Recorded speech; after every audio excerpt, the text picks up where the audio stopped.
was inside those hollows. So I overcame that fear. I forced myself to stay steady on the rope and to keep climbing. Hey, Lindsay, got eggs? That's absolutely fantastic. It means they're breeding again. I'll just go up to the other hole and see how they're doing. And I went up 15 metres, 20 metres, 25 metres, and finally I reached the nest hole I was looking for. I reached inside, had a look inside, and there were two beautiful little chicks.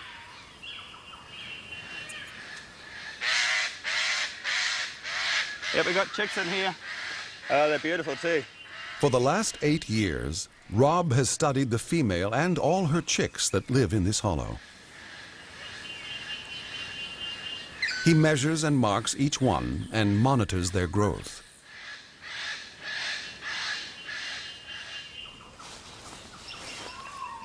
This doesn't seem to upset the chicks or stop their mother from nurturing them.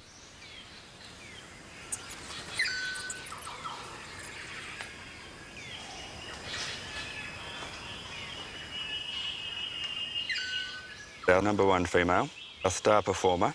She's just done what she typically does. She just produces healthy little guys like this. They get a very good start for their long life in the rainforest.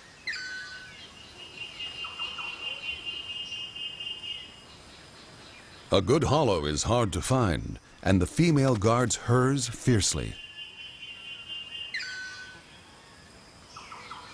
We've spent a lot of time just watching her at the nest hollow. We built hides in neighbouring trees, and we spent a lot of time in the treetops. And we just watched the female's behaviour. Rob's favorite female is not taking any chances with her hollow and doesn't budge for the entire 9-month breeding season. She is totally reliant on the male to bring her food. A bit like Meals on Wheels. She's acting like an invalid, staying at home. The males are out there doing all of the work, coming and going all day long, purely for the right to regurgitate some food to her. And of course, they're hoping to get sex in return.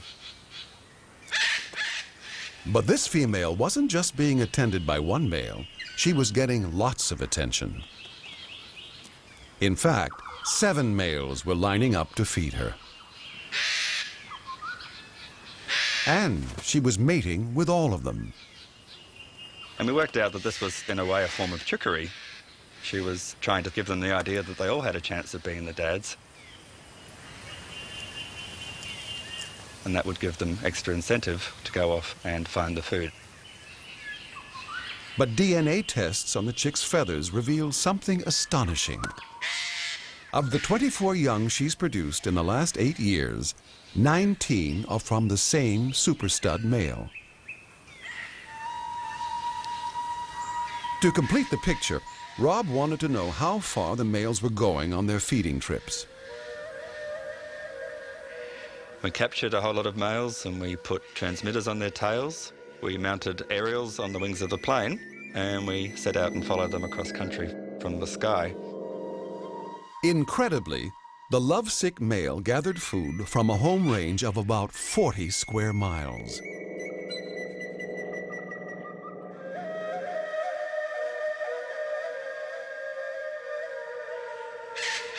It also turned out that he was attending more than one female, and some of them had 3 or 4 different females that they were visiting and feeding and indeed mating with. So by following them around the landscape, we actually caught them out playing a little mating game of their own. After visiting their girlfriends, the males fly back to Rob's favorite female. Males often come back to the nest tree at the same time, and when that happens, there's a lot of argy-bargy.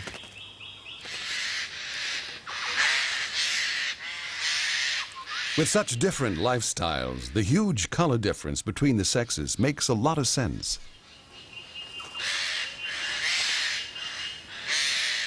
The male's green. It's very important for them to remain camouflaged when they go across country, getting food from the fruiting trees. Males seem to use the red under their wings very judiciously to get the female's attention. In contrast, the female's red is the very conspicuous long-distance signal. She shines like a beacon. It screams at other birds, especially females, "Keep away, this hollow is occupied, don't bother coming near because I will beat you up." No other bird in the world mates like this. It's a sex strategy that's been perfected over an incredibly long time in these ancient forests. While the eclectists were doing their thing, elsewhere on the continent, dramatic changes gave rise to a whole new range of parrots.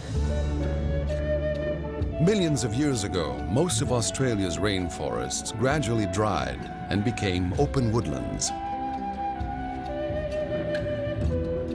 Many parrots were able to adapt to the new and tougher conditions.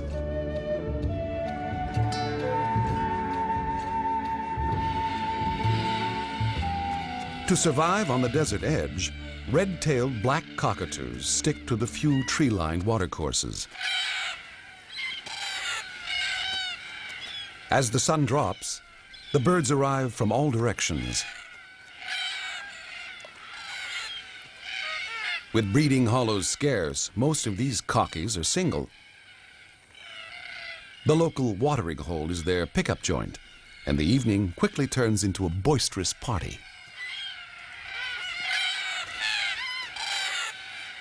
Younger birds flirt by displaying the color banding on their tails and raising their crests. These fancy pop-up crests are what distinguish cockatoos from the other parrots.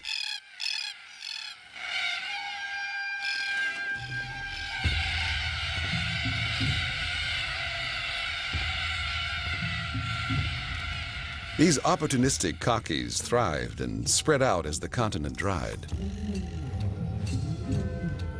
During the last ice age, winds lashed the land and heaped sand into vast dunes.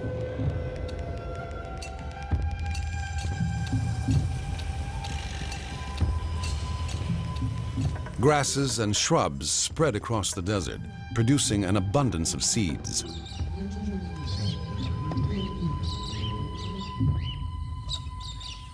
The galahs were quick to take advantage of the new foods. They went just about everywhere, eating almost anything. Today, there's barely a patch of Australia without these extroverted cockies. But the opportunistic galahs were not the only ones to try new foods.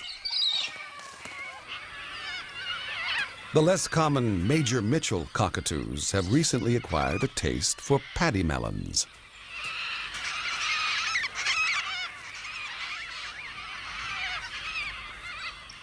These inquisitive birds have little trouble working out some fancy footwork to break into the fruit.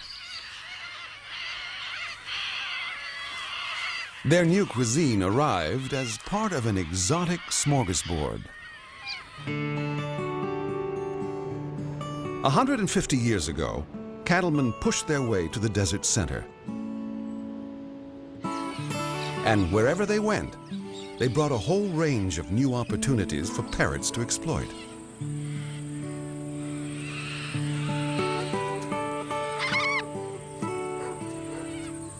Paddy melons were introduced to feed the camels of the Afghan traders as they traveled the outback supplying the isolated properties.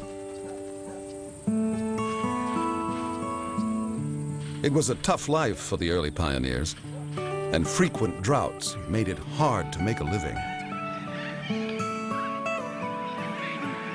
Adding to the farmers' woes, the cockatoos soon worked out that where there was stock feed. All this free fast food made life pretty cushy for generations of cockatoos, and their numbers boomed.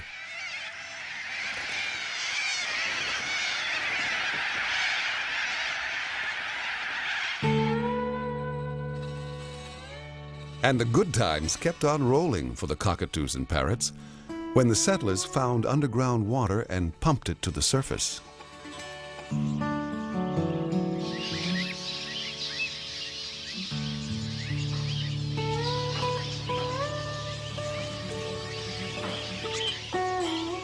Man-made water holes helped parrots spread and survive where they couldn't have done before.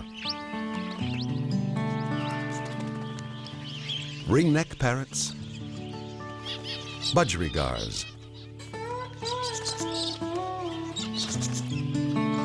Pale-headed rosellas all come in to drink in family groups. Mulga parrots can live in waterless areas, but no one in the outback turns down a free drink.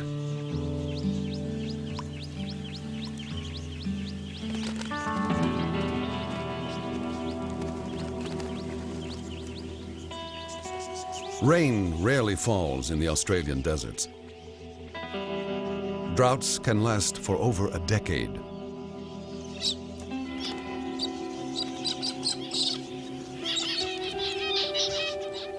Water holes turn to mud.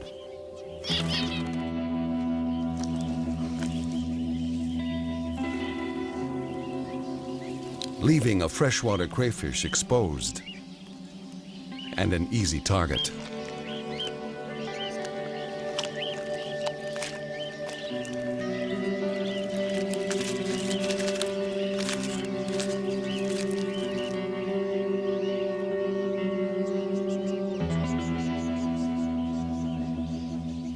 The wildlife has adapted to survive the times when the rivers vanish into puddles and the dams are turned to cracked and useless crusts.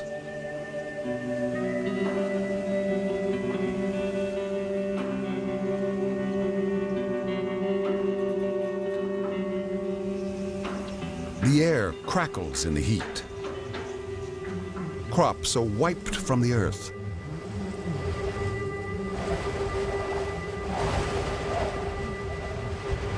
And the parched interior waits for rains that never seem to come.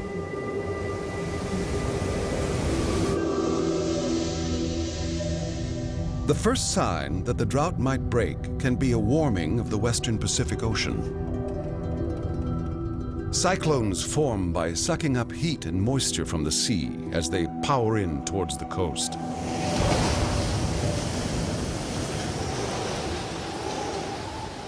Winds of up to 150 miles an hour shred the shoreline.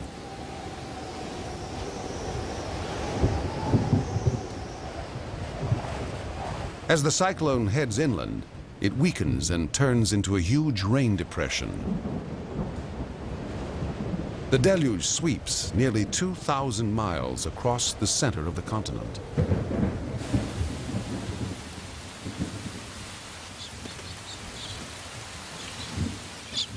And cockatiels celebrate with a rain dance. Within hours, every riverbed fills with life-giving water.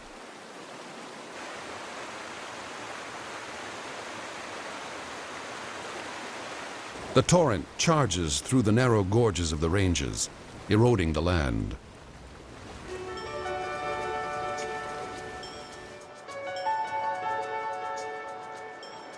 Ribbons of nourishment snake across the continent towards the parched center.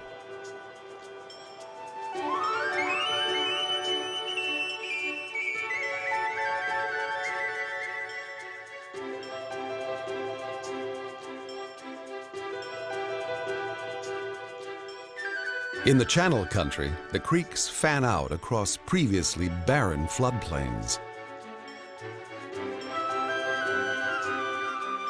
And for a brief time, the desert is given the kiss of life.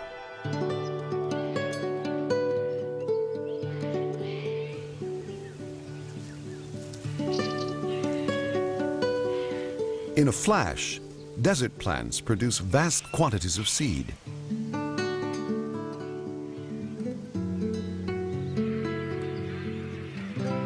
Somehow, water birds sense the transformation and travel great distances.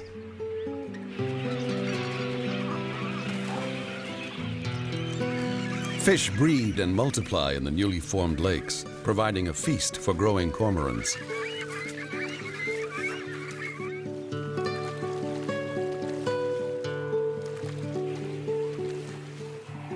Australian cranes arrive in search of the roots of sedges.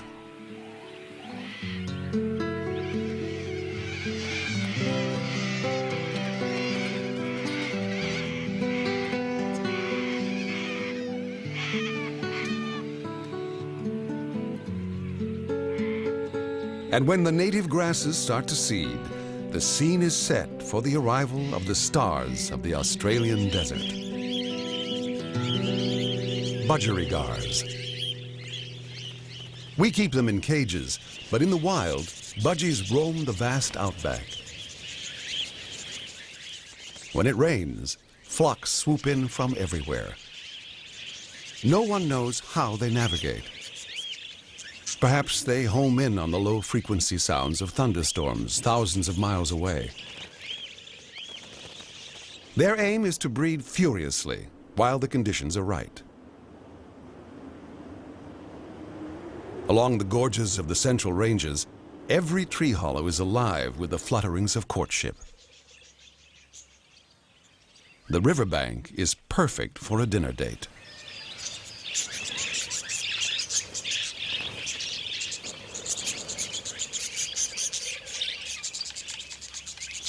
In the budgie mating game, you need to be camouflaged while feeding on the ground, but still flashy enough to impress a potential mate. And the way budgies see each other's feathers is different than the way we see them.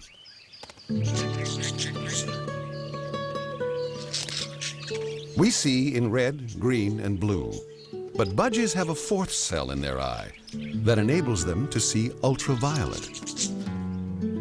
When UV rays hit some parts of the budgie's plumage, they give off a reflective glow.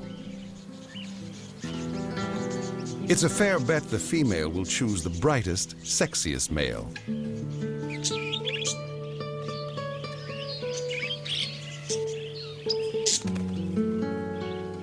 Especially if he can fight, too.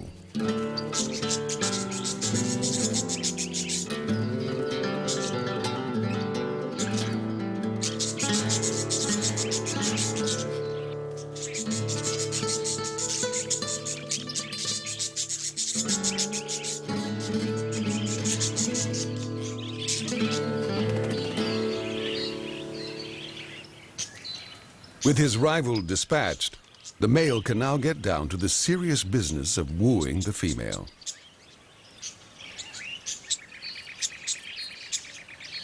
Not only do budgies have highly reflective UV markings, some parts of their plumage actually become fluorescent. Their necks and heads in particular.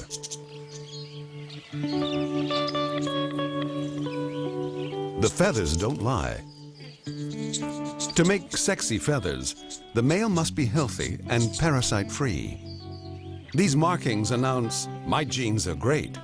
Choose me."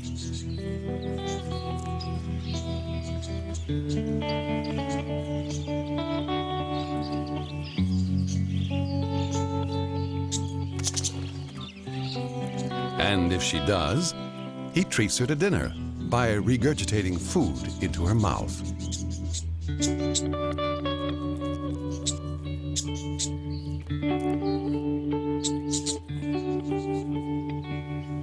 Over a few days, she'll lay about 6 eggs that will hatch in just a couple of weeks.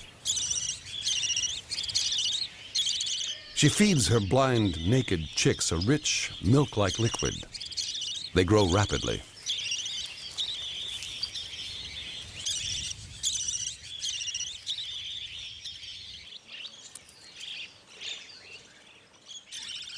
Within 12 days, their wing feathers come through.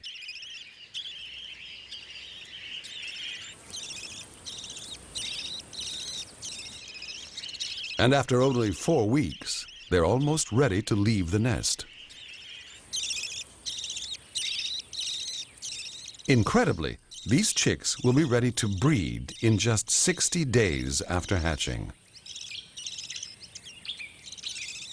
It's a super quick turnaround to get the young out of the nest while the going is good. But it could be all over in an instant. At 6 feet, the Parenti is Australia's largest lizard.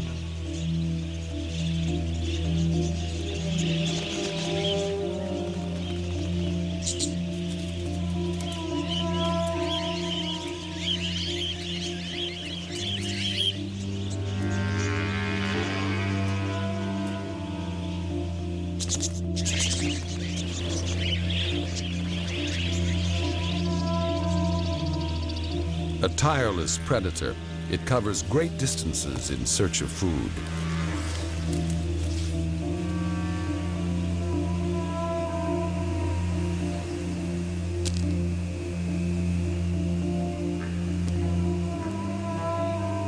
The Parenti tracks its prey by sight and by detecting scent molecules that it picks up on its tongue.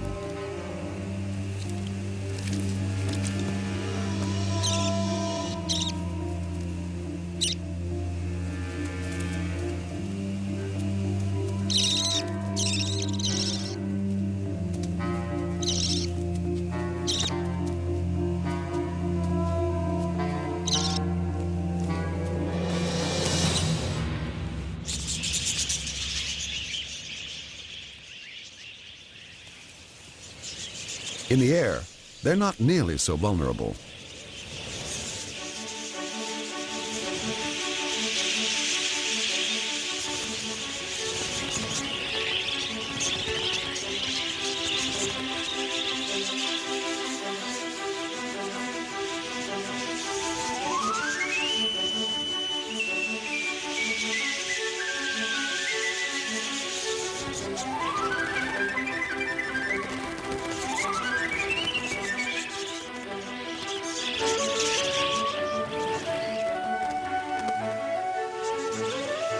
Synchronized squadrons fly low between the mulga trees.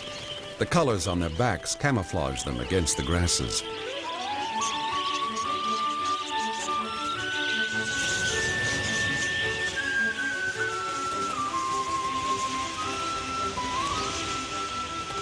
Where the budgies go, the birds of prey follow.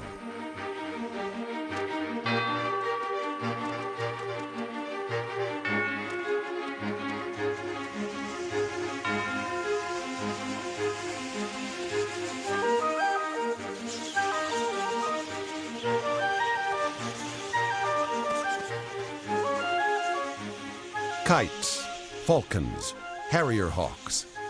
Each hunter looks for a weak link.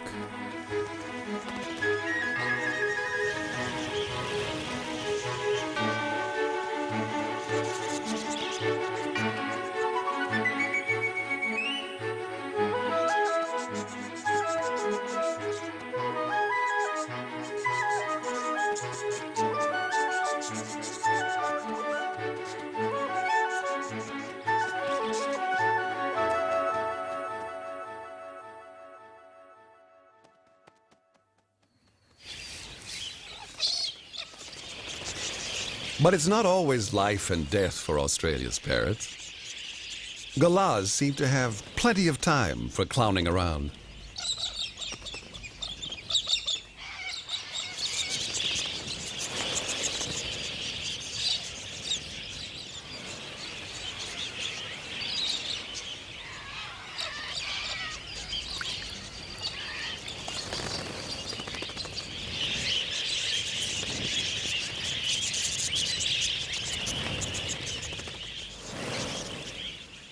In some years, budgies breed up into such numbers that they become, for a time, Australia's most numerous parrot.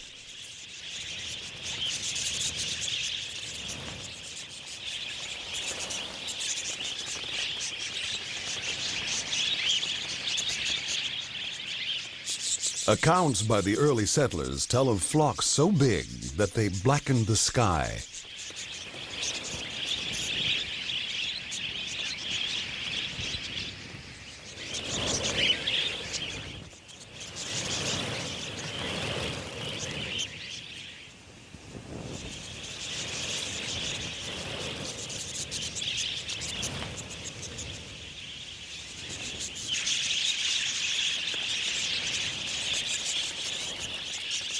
But the good times can only last for so long.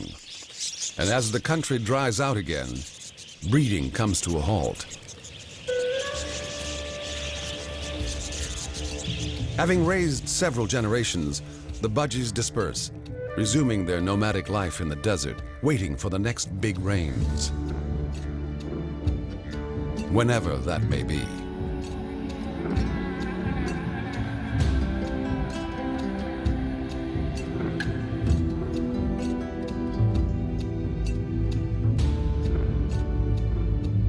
In contrast to the unpredictable droughts of the interior, the seasons along the southern edge of Australia are far more regular.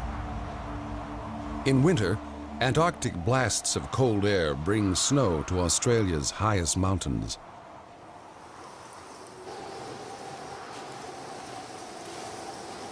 Wombats can forage in any weather.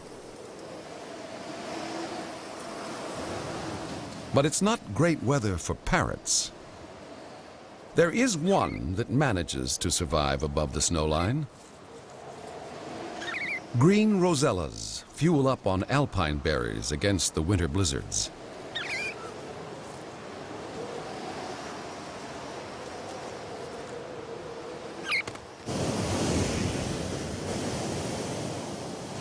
Down at sea level, the cold fronts bring gale-force winds. Great for surfers, but treacherous for almost anything else. If you're a rock parrot, you must learn to like your plants heavily salted.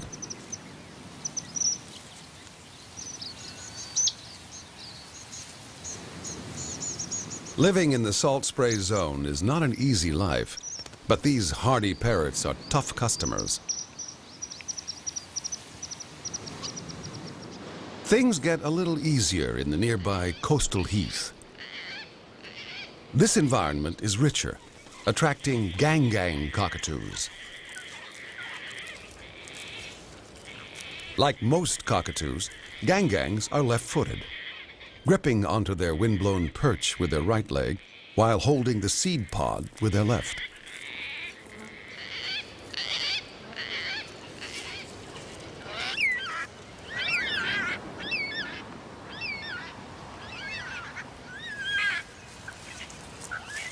Yellow-tailed black cockatoos also favor their left foot when tackling the large seed-bearing cones of the Banksia tree. It's a tricky operation that combines brute force to slice through the tough exterior and a delicate touch to extract and shell the seeds that lie within.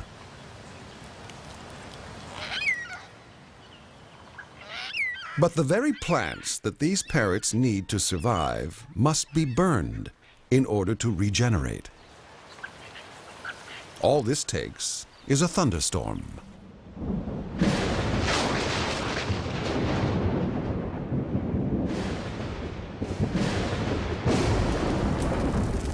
And the Australian bush burns astonishingly fiercely.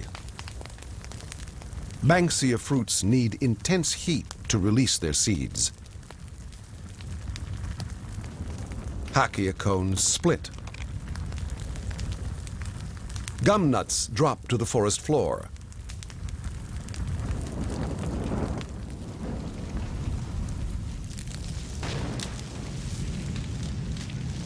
Oil in the eucalyptus leaves is as explosive as gasoline.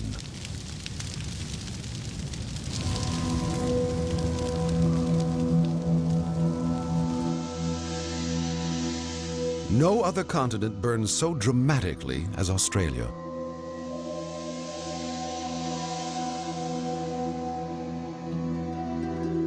Some fires consume millions of acres. But within hours, currawongs are poking through the ashes.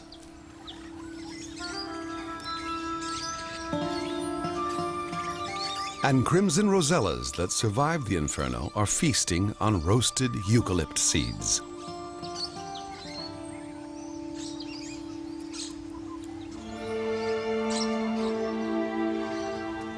Just a few days later, eucalypts are sending out green shoots.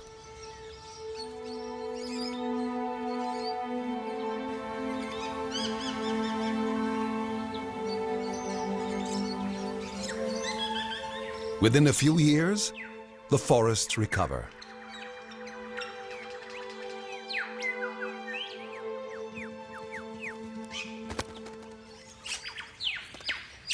And there's plenty of food. So it's time for crimson rosellas to start breeding again. With their bright plumage, parrots seem to be screaming out to potential predators, "Free food! Come and get it!" But whether you're a budgie, an eclectus, a rosella, or just about any other parrot, you have to take colorful risks in the mating game.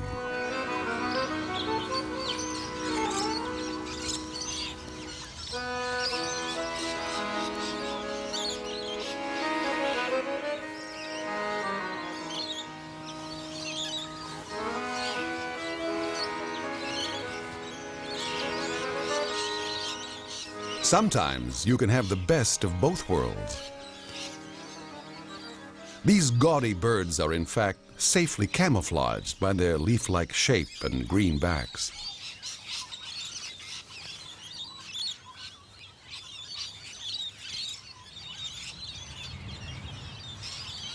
Although they haven't quite mastered a disguise for the Australian suburbs. Ever since Australians started planting native trees in their cities, it's an all-you-can-eat buffet. And parrots happily accept the invitation. Some overstay their welcome. With too much time on its hands, this cockatoo pokes around an electric insulator. While the maniacal corella will attack everything in its path, even tarmac. And then, the neighbor's lawn. But such destructiveness is minor compared with what they do to farmers. And cockatoos take full advantage of modern agriculture.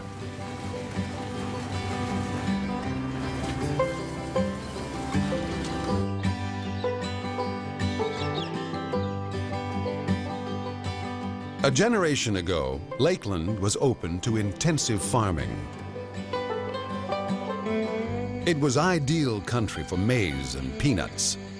And as the crops grew, the sulfur-crested cockatoos moved in.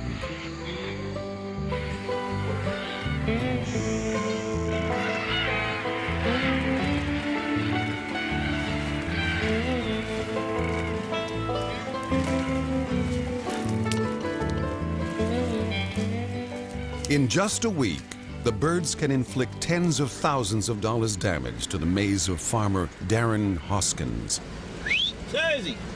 The numbers have bred up over the years. Main reason for that is it's in their natural habitat. They haven't got a good amount of food all year round.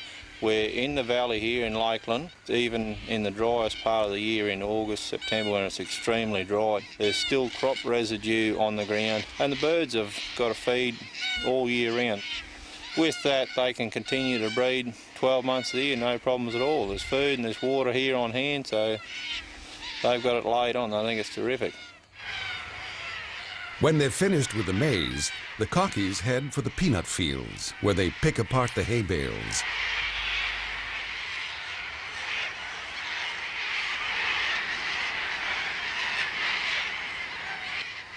Red-tailed black cockatoos join in the fun.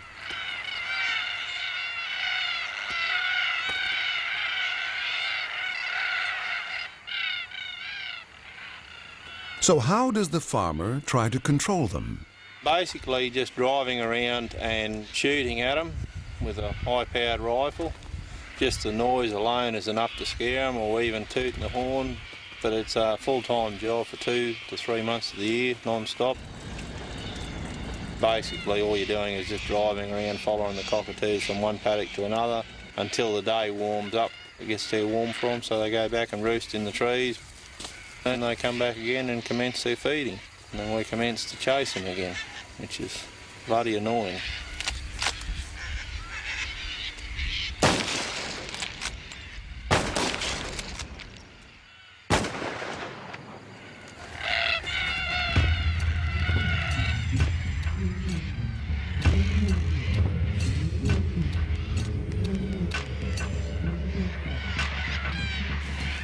Farther south, in the wheat country, it's a different cockatoo, but it's the same story. In small doses, little corellas are a delightful and entertaining bird.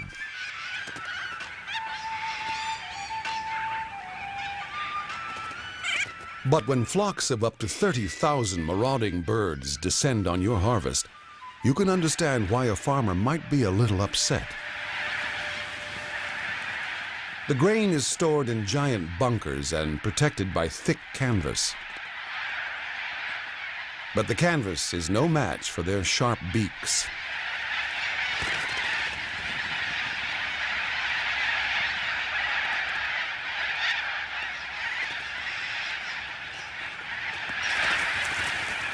And having feasted on the main course, it's off to the nearest vineyard for a little dessert.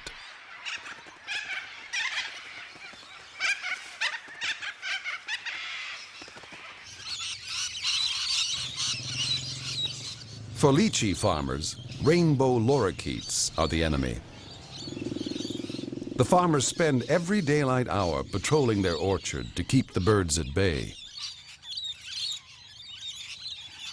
Like children with cupcakes, they take a bite from each one, spoiling them for everybody else.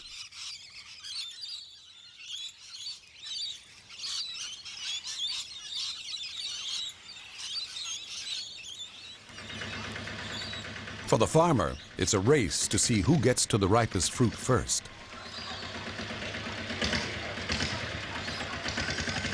And the birds are winning. But not all farmers are at war with parrots. A Queensland cattle station has become an unlikely refuge for a rare turquoise beauty, the golden-shouldered parrot.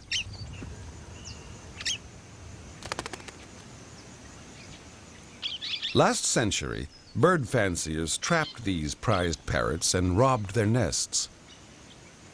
This plunder left the species hanging on by a thread. To make matters worse, these picky parrots have very particular lifestyle requirements. For starters, a breeding couple needs an air-conditioned termite mound to burrow into and make a nest. They've made Sue Shepherd's cattle property home.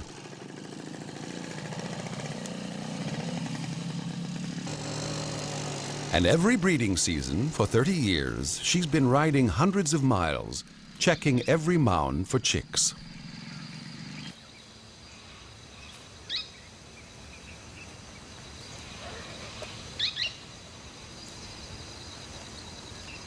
In half the occupied mounds, Sue has found the nest floor covered with a grub that is unique to the nests of golden-shouldered parrots.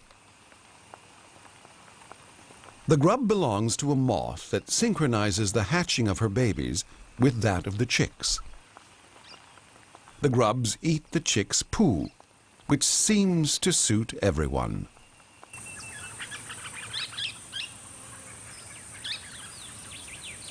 Meanwhile, the chicks' parents go out looking for food together. When they return, Dad flies to the mound to check that all is safe.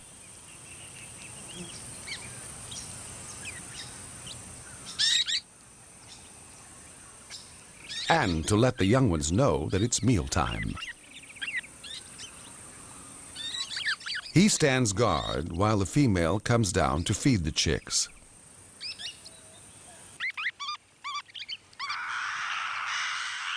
An exhausting schedule when your chicks need 4 or 5 meals a day.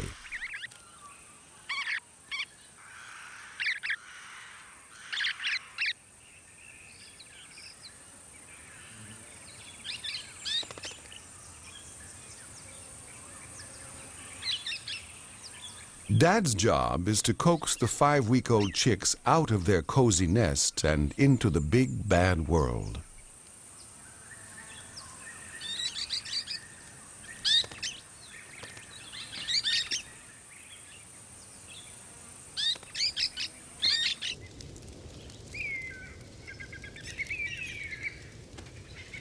It's the dry season, which means it's hard for the young birds to find food in the thick grass. So Sue helps nature along, burning the bush and exposing the next meal.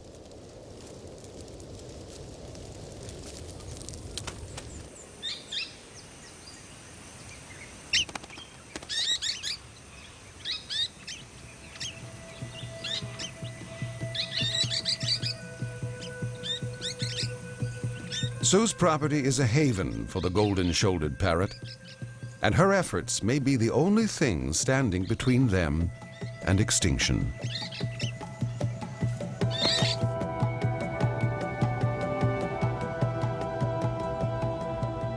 Even farther north, in the remote woodlands of Cape York Peninsula, there's a parrot that's intrigued scientists for a century.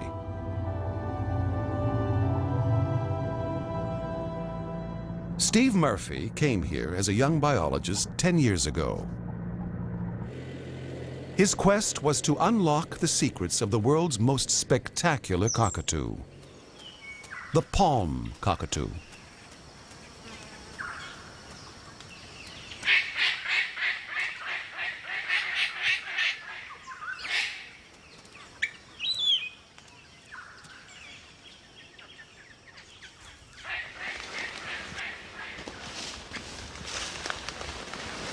Few people have ever seen this bird. Look here. Here he comes. The palm cockatoo dates back tens of millions of years to when Australia was covered in rainforest. He's the granddaddy of them all. Little was known of this mysterious bird until Steve Murphy began his study. And the only way to find them in this rainforest is to mimic their calls.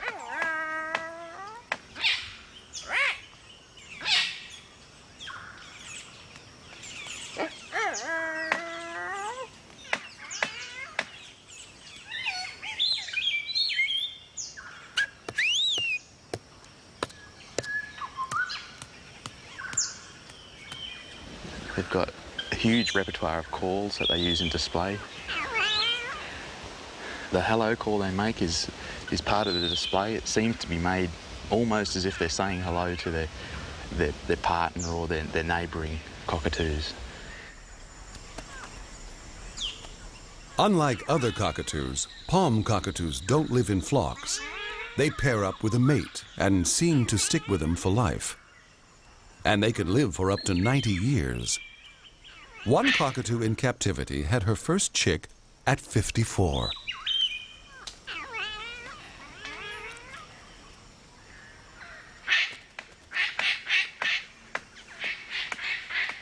But to get the girl, the male must be a man of property, with a portfolio of good nesting hollows.